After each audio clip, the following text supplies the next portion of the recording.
Hi world, welcome to this video. This is Tina from TinaHeals.com, and today I'm speaking about the astrology of some of the characters of our beloved show Game of Thrones. In my last video I've already discussed Daenerys and Jon Snow. Now remember, these astrological archetypes are not of the actors. For instance, they're not of Kit Harington or Macy Williams or the actors, okay, or Emilia Clarke. They are of the characters. So in this video, I will be discussing Arya and Sansa Stark. So from the very beginning, we see Arya as a sort of a tomboy, rambunctious, not afraid to speak her mind, very clear about where she stands, what she wants from life, not a princess or not into girly things. So this tomboy side is definitely, I would say, and with Arya there is a tremendous growth arc that happens because she gets thrown out of the north. She has this tremendous difficult time, and she also serves Tyrion Lannister as a page, and then ultimately she becomes a faceless assassin. So her graph is kind of monumental. So when we think of ascendants for Arya, I mean, no, Aries is not a good option. She's not very brash, or she doesn't have that Aries energy. Taurus, not so much. Gemini, could be. Cancer, no. Although family is a big thing to the people in the north, and the north always remembers their more to remember. So, not Cancer, not Leo.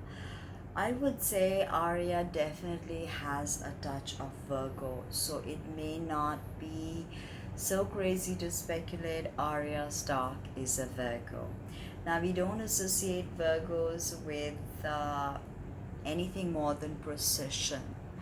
And if you study the journey of Arya Stark, you can see precision being played out over and over again.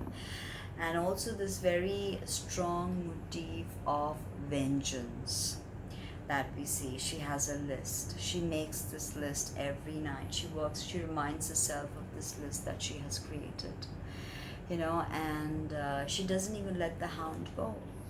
She actually tries to kill him as well, but the hound survives, so that's another story. So this sense of vengeance, so I would say a Virgo Scorpio mix. And interestingly, if you ask me, Virgo and Scorpio were not divorced.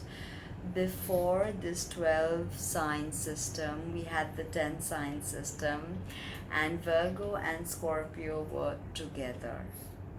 They were one sign, and later they were divided, and Libra was put as the seventh sign of the zodiac, and they were segregated into two. So I see a very powerful Virgo because her attention to detailing. I would say Virgo ascendant and Scorpio moon, because this need for vengeance, this plotting, this ability to stick to the task at hand is very Virgo. Okay, otherwise, you can have all the want to take revenge in the world, but if you're not thorough, if you do not become the girl who has no face, who has no name, then you're not going to be able to defeat your enemies or take revenge, and the way she did it. So I would say Arya is definitely a Virgo ascendant, Scorpio moon, and I would say a Sagittarius sun. Why do I say that? I definitely have to add Sagittarius to it, and Sagittarius sun, as in if she's got a Virgo ascendant, she's got a ninth house sun. So going to foreign lands, and we've seen that happen over and over again. This could also be that she doesn't only have sun in Sag, she has a stellium in Sagittarius. So we can see that loads of her planets could be one on top of the other in Sagittarius. Why? Because she moves from place to place. She interacts with people and becomes one in the culture, can immerse herself. Yet her identity is her identity. That is very Scorpio moon. And she will cling on to her identity. Her mother, Kathleen Stark, did have this very scorpionic vibe about her. And we did not see her resurrect as Lady Stoneheart in the series, but she definitely does have a very prominent aggressive streak, and that becomes very palpable in the way she treats Jon Snow. So Arya, according to me, would be Virgo ascendant, the ninth house sun in Sagittarius, and I mean with the ninth house. Sorry. I would say Arya is. Let's just say she has a stellium in Sagittarius, okay? And her fourth house is Sagittarius, so not ninth house, sorry. Ninth house is Taurus. She's a Virgo ascendant, as we decided. Scorpio moon and fourth house moon. Again, her mother was murdered. Again, she never really got to live her childhood correctly. So third house Scorpio moon, I would say, and stellium in Sagittarius, if you ask me, and a Virgo ascendant.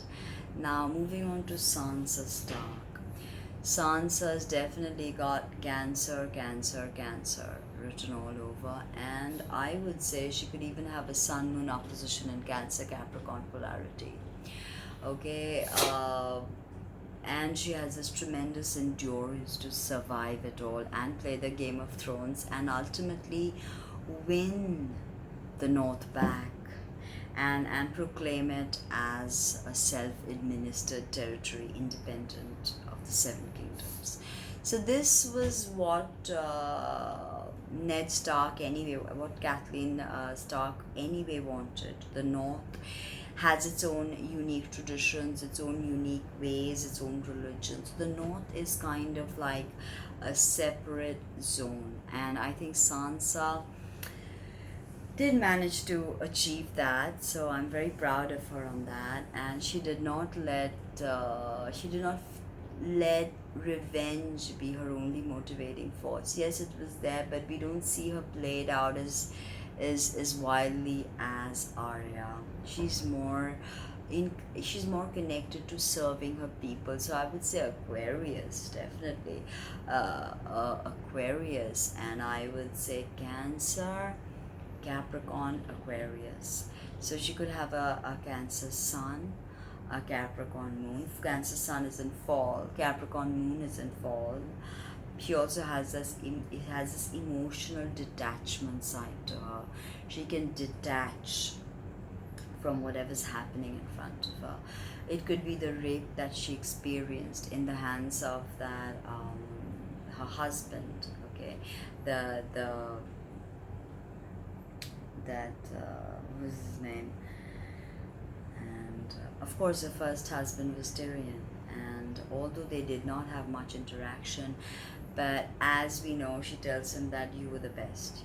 You were the best husband to me. So for her, she looks beyond the traditional, what is acceptable and what is not. That is why Sansa Stark has been able to play the Game of Thrones and merge victorious. And she's not only merged victorious, she's actually got to liberate North from the Seven Kingdoms. So with the coronation of Sansa, there was a sense of, I mean, there were a lot of people saying a lot of things like rape was the empowerment of Sansa, this and that. I don't think so. I think Sansa Stark took a negative situation and created alchemy out of it. So Aquarius signature is definitely there. She's very, very particular about the North and the people she rules. So Cancer, Aquarius, and I would say Capricorn moon. So I hope you like that video. Subscribe, comment, share, let me know what you think. Thank you.